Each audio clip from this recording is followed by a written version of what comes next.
মনে চায় না আমি এই গুনার কাজটা করি, কিন্তু আমার দ্বারা হয়ে যায়। আপনাদের দ্বারা হয় না এরকম? হয় কি হয় না? আমি কথা বললে আমার সাথে আপনারা কথা বললেন, নাইলে আমার কাছে বোরিং লাগবে, কথা বলতে ভালো লাগবে না। বলেন, এই চিন্তা হয় কি হয় না? এই গুনার কাজটা আমি করতে চাচ্ছি না, কিন্তু আপনার আমার দ্বারা কি হচ্ছে?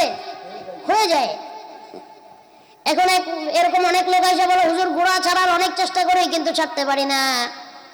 ওই সমস্ত লোকদেরকে বলবো, প্রতিদিন অন্তত যখন আপনি নিরালা হয়ে যান, নিরিবিলি হয়ে যান, মসজিদে নামাজের পর যখন আর কেউ না থাকে, একা একা একটু চিন্তা করবেন, নিজের মনকে প্রশ্ন করবেন আর বলবেন, মন বল তোর নাম কি? মন উত্তর দিবে, আমার নাম আব্দুর রহমান, আমার নাম আব্দুর রহিম, আমার নাম আব্দুল্লাহ। জিজ্ঞেস করবেন তোর বয়স কত? কারোর বয়স 40, কারোর বয়স 50, কারোর বয়স 60।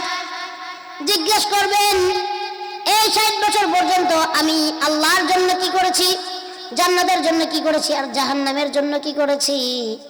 আপনার ভালো কাজগুলি আপনার চোখের সামনে চলে আসবে। আপনি বুঝতে পারবেন আপনার আমল নামায় কতটুকু নেকি আছে না নাই। আর চিন্তা করবেন জাহান্নামের জন্য কি করেছি, কত গুনাহ করেছি।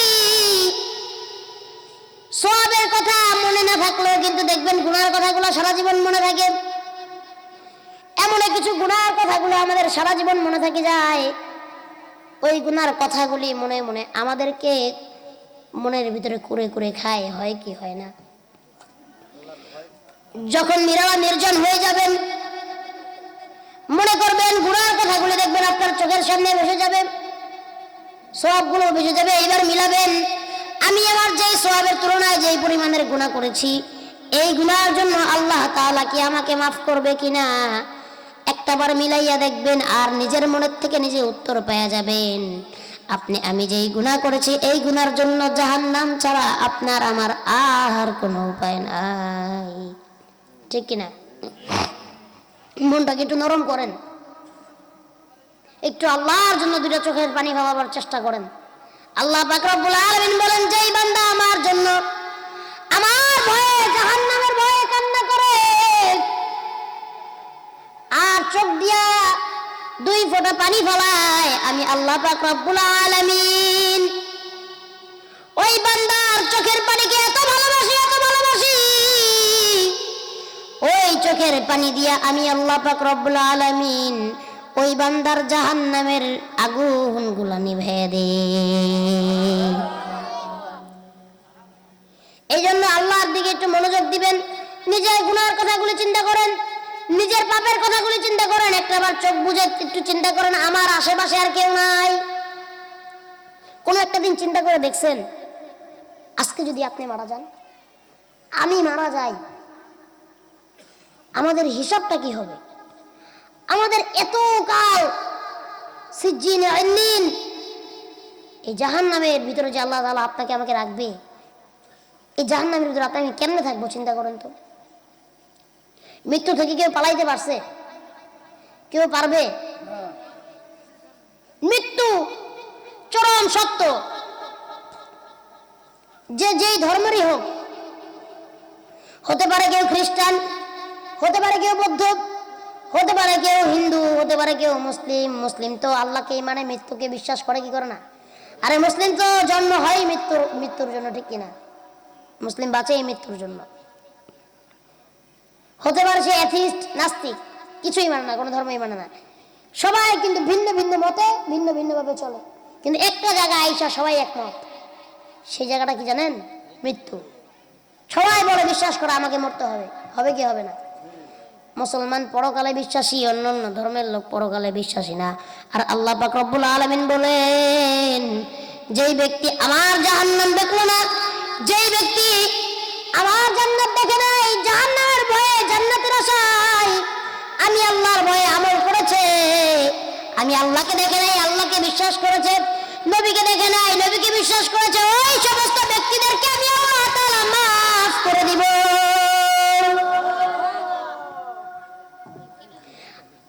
আমি মৃত্যু থেকে পড়াতে পারবো না, আপনার আমার বাপ দাদারাও পারে নাই, পারছেনি? আমাদের তাগের পূর্বপুরুষরা পারছে। আপনার আমার অনেকের মা দুনিয়াতে নাই, তারাও পারে নাই, বাবাও পারে নাই, অনেক ভাইও ধরা দিয়ে দিছে মৃত্যুর হাতে, অনেকের বোন ধরা দিয়ে দিছে, অনেকের দাদা দাদি নানা নানি ধরা দিয়ে দিছে মৃত্যুর হাতে, ঠিক কিনা? আল্লাহ পাক রব্বুল আলামিন বলেন, বান্দা মৃত্যু থেকে পালাবার কোনো জায়গা নাই। আল্লাহ পাক রব্বুল আলামিন বলেন, আইনামা তাকুনু ইউদরিকুমুল মাউত ওয়ালাউ কুনতুম ফি বুরুজিম মুশাইয়াদা।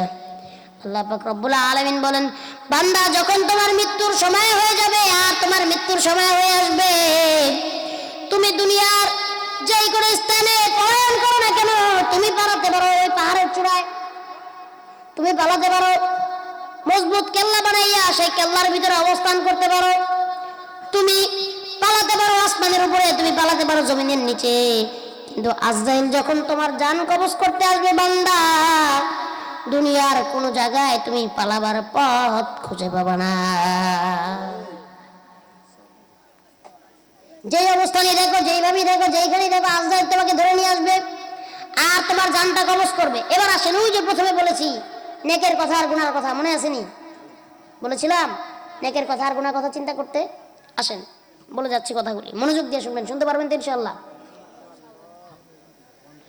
আজরাইল যখন আপনাকে আমাকে ধরে ফেলবে, আপনারা আমার সময় দিবেনি? কোনো সময় আছে? বলবেন আজরাইল ভাই আমার, কইবেন যে আজরাইল আমার 2 মিনিট সময় দেয়, আমি বাচ্চা খেয়াল হই, কইবেন? কইব না, দিব না। আজরাইলকে যদি বলেন খারাপ আমরা 2 মিনিট সময় দাও, আমি একটু মসজিদ পর্যন্ত যাবো, ওই জায়গায় যে মাফ চামো, সময় দিবে? দিবে না। আপনি যেইখানে থাকবেন, যে অবস্থাতে থাকবেন, আজরাইল আপনার জান কবজ করবে। এবার আসেন, জান কবজ করা কত সহজ না। আপনার জানটা যে কবজ করবে আপনার কাছে কেমন লাগবে? আসেন 2টা ব্যক্তির কথা আপনাদের কাছে উল্লেখ করব। 1 নাম্বার নেককার। নেককারের জান কিভাবে কবজ হয়, আর গুনাহগার যে তার জান কিভাবে কবজ হয় জানার দরকার আছে না নাই?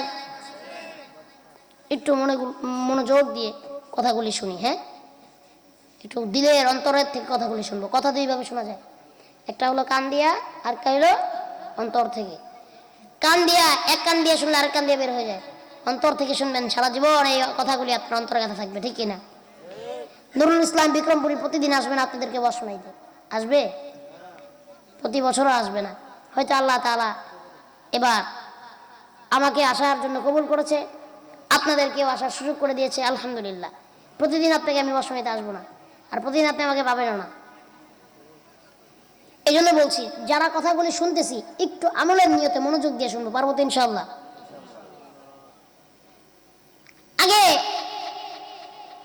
নেককারের কথাটাই বলি। নেককারের জানটা কিভাবে কবজ হবে? যে ব্যক্তি আল্লাহর প্রিয় বান্দা, যে ব্যক্তি মুমিন, সেই বান্দার জানটা এমন ভাবে কবজ হবে, জান কবজের সময় এমন মনে হবে যে সে ঘুমিয়ে আছে। মনে করেন রাত্রের বেলা ঘুমাইছে আর সকালবেলা ঘুম থেকে উঠে নাই, এর ভিতরে তার জান কবজ হয়ে গিয়েছে। মনে করবে ঘুমিয়েছিল, ঘুম থেকে আর উঠতে পারবে না, ঘুমের ভিতরে আল্লাহ তাআলা জান কবজ করাবেন। আর ওই মুমিনের জান কবজ করার সময় তার বিন্দু পরিমাণ কষ্ট অনুভব হবে না। সে মনে করবে যে আমি ঘুমিয়েছিলাম, আমি ঘুমের থেকে উঠছি কিয়ামতের ময়দানে। এতটুকু পরিমাণ কষ্ট মুমিনের হবে না, ঠিক কিনা? জান কবজ করা তাহলে মুমিনের জন্য সহজ হয়ে গেল না?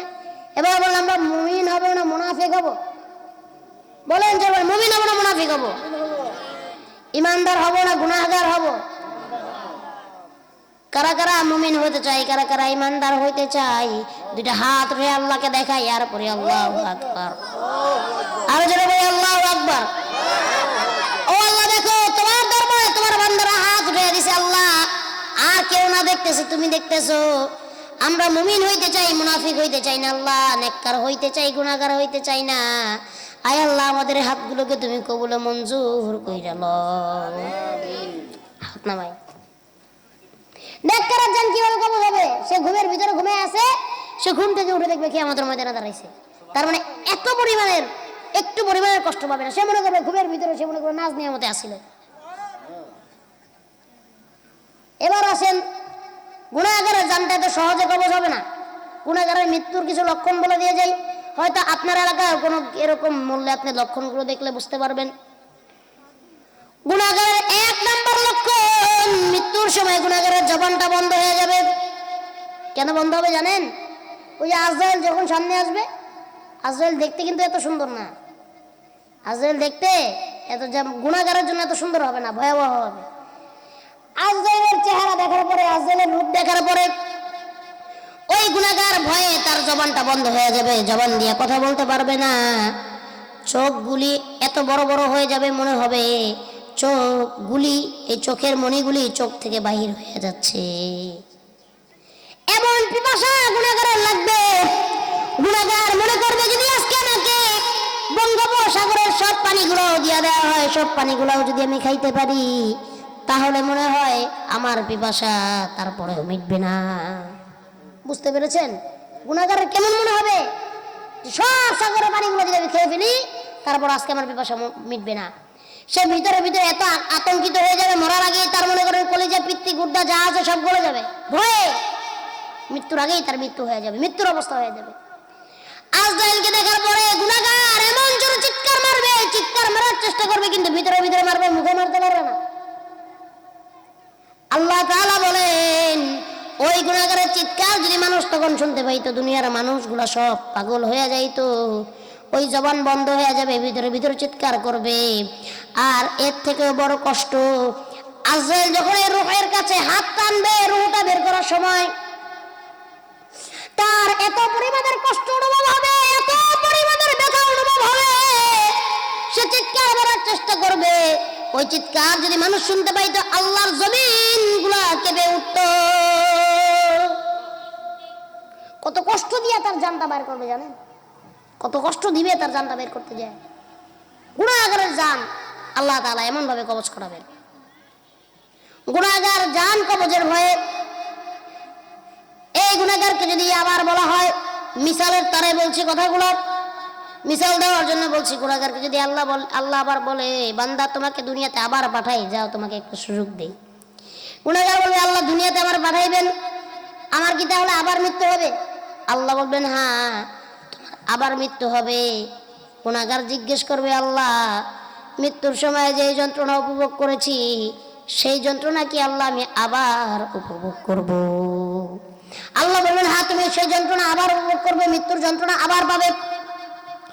এবার গুনাহগার ডাক দিয়ে বলবে, আল্লাহ আমি আর দুনিয়াতে যাইতে চাই না, আরেকবার মৃত্যুবরণ করতে চাই না আল্লাহ। ওই যে একবার যখন আমি মৃত্যুর কষ্ট সহ্য করেছি আল্লাহ, সেই কষ্ট আমি আর সহ্য করতে পারবো না। প্রয়োজনে আল্লাহ আমার গুনার কারণে আমাকে জাহান্নামে দিয়ে দেন, তারপরেও দুনিয়াতে পাঠাইয়া আরেকবার আমার জানটা আল্লাহ আপনি কবজ করাইয়েন না। আরেকবার যদি আপনি আমার জান কবজ করান, ওই কষ্ট আমি গুনাহগার আর সহ্য করতে পারবো না। নাউজুবিল্লাহ বললেন না? কষ্টটা কি আপনি কল্পনা করছেন? একবার ভাইবা দেখেন তো কষ্টটা কত।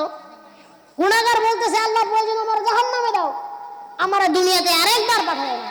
কারণ একবার যে মৃত্যুর যন্ত্রণা, মৃত্যুর কষ্ট আমি উপভোগ করেছি, দ্বিতীয়বার উপভোগ করার মতো ক্ষমতা আমার নাই। নাউজুবিল্লাহ বললেন না? এবার বলেন, আপনি কি গুনাহগারের মৃত্যু চান নাকি নেককারের মৃত্যু? কারা কারা নেককারের মৃত্যু চান? হাত ধরে দেখা, আল্লাহ বলে আল্লাহু আকবার। আয় আল্লাহ, এই পুটাইলবাসী, দক্ষিণ পাড়াবাসী, তোমার দরবারে মানিকগঞ্জবাসী আল্লাহ হাত উঠাইছে। আল্লাহ আল্লাহ বদকারের মৃত্যু চায় না, গুনাহগারের মৃত্যু চায় না, নেককারের মৃত্যু চায়। হায় আল্লাহ, আমাদেরকে তুমি বদকারের মৃত্যু দিও না। আয় আল্লাহ, রাস্তাঘাটে অ্যাক্সিডেন্ট করে মারিও না। আয় আল্লাহ, বাসে চলে আল্লাহ চাপায় পড়ে মারিও না, আগুনে পুড়ে মারিও না, পানিতে ডুবে মারিও না গো আল্লাহ। এমন সময় মৃত্যু দিও, রমজান মাসে মৃত্যু দিও, জুমাবার মৃত্যু দিও, এমন সময় মৃত্যু দিও যখন আমাদের এই পা, এই কপালটা তোমার কুদরতি পায়ের নিচে থাকে, সিজদার অবস্থায় আল্লাহ তাআলা আমাদের তুমি মৃত্যু দিয়া দিও। আল্লাহ তাআলা কবুল করুক, সকল বলছি আল্লাহুম্মা আমিন। তাহলে বলেন, এবার নেককারের যখন জানটা কবজ করবে, আসান হবে কি হবে না? আরাম পাবে কি পাবে না? আর গুনাহগারের জান কবজ করলে এরকম কষ্ট আর হবে না। এবার আসেন কথা সামনে আগে যাই। এবার যেটা আমি প্রথমেও চিন্তা করতে বলেছিলাম, দেখেন দুনিয়াতে আপনি আমি এত কিছু কার জন্য করতেছি? আল্লাহর জন্য। এটা তো মুখে কই আমরা, কিন্তু অন্তরে আরেক, ঠিক কিনা? অন্তরে কি আল্লাহর জন্য না, এই দুনিয়া কামাই করার জন্য। এই দুনিয়া হচ্ছে আপনার আমার সব থেকে বড় দুশমন। আল্লাহ রাসূল সাল্লাল্লাহু আলাইহি ওয়াসাল্লাম হাদিসে ইরশাদ করেন, হুব্বুদ দুনিয়া রাসু কুল্লি খাতিআ, দুনিয়ার মহব্বত সমস্ত গুনাহের মূল। আজকে আপনি আমি প্রত্যেকটা ব্যক্তি দুনিয়ার মহব্বতে পড়ে গেছি, ঠিক কিনা? আমাদের চিন্তা কি জানেন?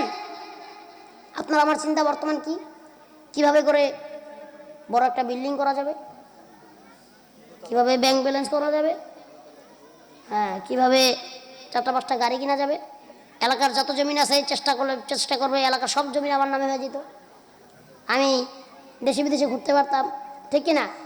এখন আমাদের চিন্তা ভাবনা হলো দুনিয়াবি। আর আল্লাহ রাসূল কি বলছেন? দুনিয়ার মহব্বত সমস্ত গুনাহের মূল। আপনি যদি সচ্চা মুমিন হন, দুনিয়া আপনার জন্য জেলখানা। আল্লাহ রাসূল সাল্লাল্লাহু আলাইহি ওয়াসাল্লাম হাদিসের ভিতরে ইরশাদ করেন, আদ-দুনিয়া সিজনুল মুমিনি ওয়া জান্নাতুল কাফির, দুনিয়া হবে মুমিনদের জন্য কয়েদখানা আর কাফেরদের জন্য বেহেশতখানা। দুনিয়া মুমিনদের জন্য কি? জেলখানা, আর কাফেরের জন্য বেহেশতখানা। এবার বলেন, মুমিন হইতে চান না কাফের হইতে চান? কারা কারা মুমিন হইতে চান? হাত রাখুন, আল্লাহু আকবার। আয় আল্লাহ আমাদের সকলকে মুমিন বানায়া দাও, সকলে বলি আল্লাহুম্মা আমিন। হাত নামান। আপনাদের কষ্ট হচ্ছে, ঘুম আসতেছে, ওয়াজ ঠিক আছে, ভালো লাগতেছে আপনাদের কাছে? কোরআন হাদিসের কথা ভালো না লাগার কিছু নাই, ঠিক কিনা? আমার শাহিন ভাই কোথায়? শাহিনুর রহমান ভাই, আপনি পিছিয়ে গেছেন কেন? আপনার তো আমি খুঁজতেছি, আপনারা সামনে বসবেন। কোথায় শাহিন ভাই? সামনে আসেন। হ্যাঁ বসেন। এই যে শাহিন ভাই, আয় আল্লাহ, অনেকদিন ধরে ফোন দিয়ে কথা বলতে, হুজুর ঠিক করে আসবেন, ঠিক মতো আসবেন। আজকেও মনে হয় বড় টেনশনে ছিলেন। আমি 10টার কথা দিছি, সমস্যা হয়েছে ভাই সেই সাভারের জামের কারণে। আর ঢাকার থেকে তো বাইরে জানেনি, ঢাকা তো আর ঢাকা নাই, ঢাকা খালি জামের শহর। জাম আর জাম, হাতির ঝিল দিয়ে বের হইতে জাম, মগবাজার জাম, গুলিস্তান জাম, পুরো ঢাকা শহর জাম। হ্যাঁ, এই যে আপনারা যে 2-1 এদিকে উঠা বসা করেন, আমি কিন্তু ওয়াজ করবো না এমন করলে। এখন এই শেষ করবো, আখেরি দাওয়ানা বলে চলে যাব। আপনারা উঠা বসা করেন না। আমি এখন আমার আলোচ্য বিষয় আমি যাইতেই পারি নাই, এর ভিতরে আপনারা এমন উঠা বসা শুরু করছেন। আপনারা তো হয়তো মনে করছিলেন যে ছোট মানুষ, শিশু বক্তা নাম লেখা আছে, কি জানি কই পয়সা, ঠিক কিনা? না 2-1টা কিচ্ছা গল্প গিয়ে যাইব গা নাকি? না, এই যে শিশু বক্তা লেখে, আমি লিখতে নিষেধ করি, তারপরেও এইভাবে লেখানি লেখছে, শিশু বক্তা নামে পরিচিত, এটা ঠিক আছে। কারণ কি, আমি দেখতে ছোট হইতে পারি কিন্তু শিশু তো না। শিশু কি এইভাবে কথা বলতে পারে বলেন? হ্যাঁ, পারেনি। আমি হাফেজ মাওলানা, আমার বয়স 17 বছর চলে। এখন দেখতে ছোট হইতে পারে, এখন ছোট বড় বানাই কে? আপনারা কি হাসি তামাশা করতেছেন কোনোভাবে? কথা কি এইগুলো কি আপনার সাথে আমি ঠাট্টা করতেছি? বলেন, ছোট বড় বানায় কে? আল্লাহ। মানুষ ছোট হোক বড় হোক, সে কালো হোক চিকন হোক, যেমন হোক, সুর থাকুক না থাকুক, সে কোরআনের কথা বলে কিনা, এটা হচ্ছে মূল কথা, ঠিক কিনা? আমি শিশু বক্তা লিখতে নিষেধ করি এই কারণেই। কিন্তু এটাও সত্য কথা যে আমি শিশু বক্তা নামে পরিচিত। আমি তো অনেক ছোট থেকে ওয়াজ করি, তখন হয়তো এত মাশহুর ছিলাম না, এত পরিচিত ছিলাম না। আলহামদুলিল্লাহ, এটা আমার কোনো কৃতিত্ব না, এই কৃতিত্ব কার? আল্লাহ। আমি নগণ্য মানুষ, এলেম কালাম অনেক যে জানি তা না।